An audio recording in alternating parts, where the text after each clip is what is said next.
सात समंदर पार एक खूबसूरत महल था जहाँ के बादशाह और बेगम बहुत रहमदिल थे। बेगम और बादशाह की 7 औलादें थीं। उनकी बहुत ख्वाहिश थी कि उनके घर में एक लड़की का जन्म हो, लेकिन उनकी ये ख्वाहिश पूरी ना हो पाई। एक रात जब बादशाह और बेगम खाना खाने के बाद नदी के किनारे टहल रहे थे तो उन्हें नदी में एक टोकरी आती दिखाई दी।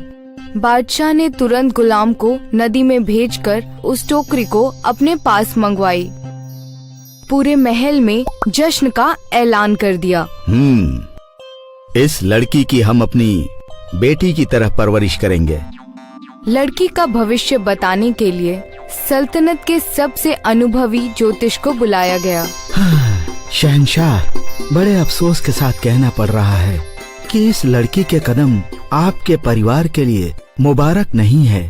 पंडित जी, जो भी बात है साफ साफ बताइए। महाराज, जैसे जैसे ये लड़की आपके परिवार में बड़ी होगी, आपके 7 बेटों की मौत हो जाएगी।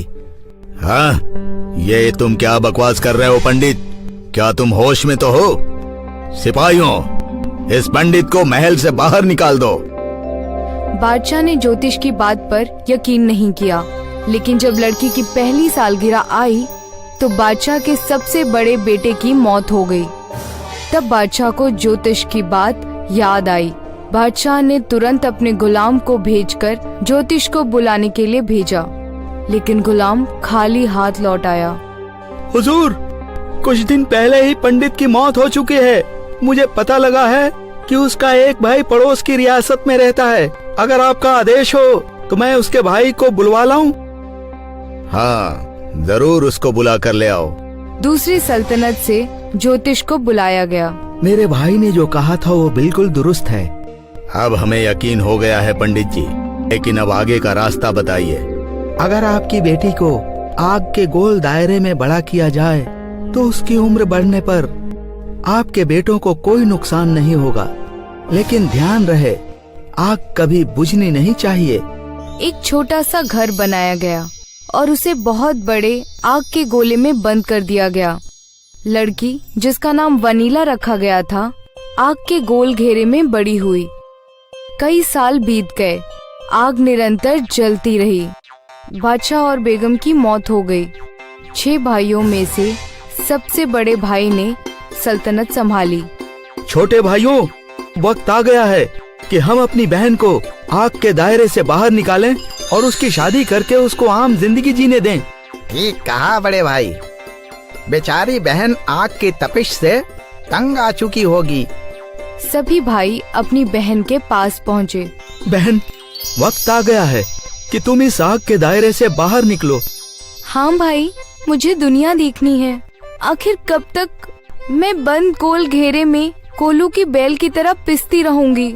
वनीला को बाहर निकाला गया। वनीला ने पहली बार फूल, तितलियां, नदियां देखी। अचानक वनीला की नजर एक बगुले पर पड़ी। वाह, कितना सुंदर पक्षी है। उस पक्षी को क्या बुलाते हैं? बहन, इस परिंदे का नाम बगुला है। मैं बगुलों के शहजादे से शादी करूंगी और किसी से नहीं। अरे, हम बगुलों का शहजादा कहाँ से लेकर आएंगे? मुझे नहीं पता, कहीं से भी लेकर आओ, लेकिन मैं शादी करूंगी तो सिर्फ बगुलों के शहजादे से। एक भाई सल्तनत संभालने के लिए रुका। बाकी भाई बगुलों के शहजादे को ढूंढने के लिए निकल पड़े। बगुलों का शहजादा नहीं मिला। अरे मेरे भाई, खाने पीने की चीजें खत्म हो चुकी हैं। अगर हम जल्दी घर नहीं लौटे तो हम सब रास्ते में भूखे मर जाएंगे। अरे नहीं, हम बगुलों का शहजादा खोजे बगैर घर नहीं लौट सकते, क्योंकि अगर हम खाली हाथ लौटे तो हमारी बहन बहुत मायूस हो जाएगी। पांचों भाइयों ने तलाश जारी रखी। जंगल में उन्हें एक बाबा मिले। क्या आप बता सकते हैं कि बगुलों का शहजादा कहाँ मिलेगा? सुनो बेटा, यहाँ से जनूबी की तरफ जाओ। 50 कोस दूर जाने पर बगुलों की रियासत मिलेगी। पांचों भाई दक्षिण दिशा में 50 कोस चले। वो एक ऐसी सल्तनत में पहुँचे जहाँ सब कुछ सफेद था। सफेद रंग के मकान, सफेद मिठाइयाँ और सारे बने हुए थे। पूछने पर पता लगा कि वहाँ बगलों का शहजादा राज करता था। पांचों भाई महल पहुँचे और बगलों के शहजादे को अपनी परेशानी बताई। अरे शहजादे जी, आप हमारी बहन से शादी कर लीजिए, वरना वो जिंदगी भर कुंवारी रहेगी। मैं तुम्हारी परेशानी समझ सकता हूँ, लेकिन मैं किसी बेवकूफ लड़की से शादी नहीं करना चाहता। बगुला एक ज़हीन और चालाक परिंदा होता है और मैं बगुलों का शहजादा हूँ, इसीलिए तुम्हारी बहन को साबित करना होगा कि वो ज़हीन है, तभी मैं उससे शादी करूँगा। अरे जरूर, मेरी बहन तो ज़हीन है, आप उसे यहाँ बुलाकर खुद ही जांच लें। बगलों के शहजादे ने पांचों भाइयों की अच्छी खातिरदारी करी। उन्हें ठहरने के लिए एक विश्राम कक्ष भी दिया। पांचों भाइयों ने अपनी बहन को पत्र लिखकर बगलों के शहजादे के पास बुलाया।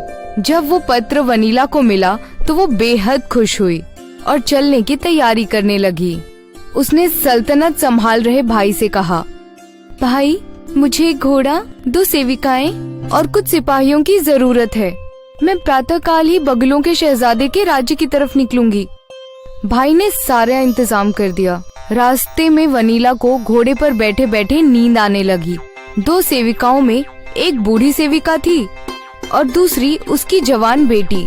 बूढ़ी सेविका ने सोचा, कितना अच्छा हो अगर वनीला की जगह मेरी बेटी की शादी बगलों के शहजादे के साथ हो जाए। उसने सिपाहियों को लालच दिया, सुनो भाइयों, तुम ये जानते ही होगे कि मैं महल की प्रधान सेविका हूँ और मेरी खजांची से जान पहचान भी है। मैं तुम लोगों को महल के खजाने में से 1-1 किलो सोना दिला दूंगी अगर तुम लोग मेरा एक काम करो। कैसा काम? शहजादी वनीला इस समय सो रही है। मैं चाहती हूँ कि तुम उसे किसी दलदल में फेंक दो ताकि मेरी बेटी का विवाह बगलों के शहजादे से संपन्न हो सके। सिपाहियों ने सोने की लालच में ऐसा ही किया। उन्होंने जंगल में पड़ने वाली एक दलदल में वनीला को फेंक दिया। वनीला हाथ पैर छटपटाती रही और सेविकाएं और सिपाही जल्दी जल्दी में वहाँ से खिसक लिए।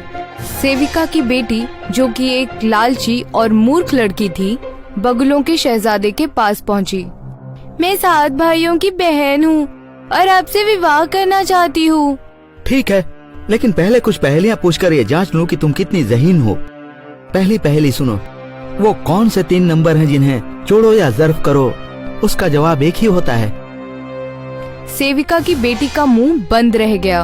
तुम्हारे भाई तो तुम्हारी ज़हीनियत की बहुत तारीफ कर रहे थे, उन्होंने मुझसे झूठ बोला।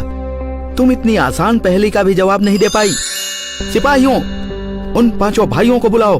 5 भाइयों को बगलों के शहजादे के सामने ले आया गया। तुम लोगों ने मुझसे झूठ बोला कि तुम्हारी बहन ज़हीन है, ये तो आम रियाजी भी नहीं जानती। अरे शहजादे जी, आपको कोई गलतफहमी हो रही है, ये लड़की हमारी बहन नहीं है। अरे ये तो एक और झूठ है। सिपाहियों, इन 5 को कैद खाने में डाल दो और कुछ दिनों के बाद इन्हें मौत की सजा दी जाएगी। रुक जाइए बगलों के शहजादे, इन 5 भाइयों की असली बहन मैं हूँ। पहेली का जवाब देकर साबित करो। वो कौन से 3 नंबर हैं जिनको जोड़ो या ज़र्फ करो, जवाब एक ही होता है। 1, 2 और 3। अरे वाह वाह, बहुत खूब बहुत खूब। लेकिन मेरी एक बात समझ में नहीं आई, अगर तुम इन भाइयों की बहन हो तो ये लड़की कौन है? ये मेरी सेविका की बेटी है। रास्ते में इन माँ बेटी ने मुझे दलदल में फेंका था। वो तो एक गडरिया ने मेरी जान बचा ली और मैं यहाँ तक आ पहुँची। बगलों के शहजादे ने सेविका और उसकी बेटी को कैद में डाल दिया और उसके बाद वनीला के साथ पूरे धूमधाम से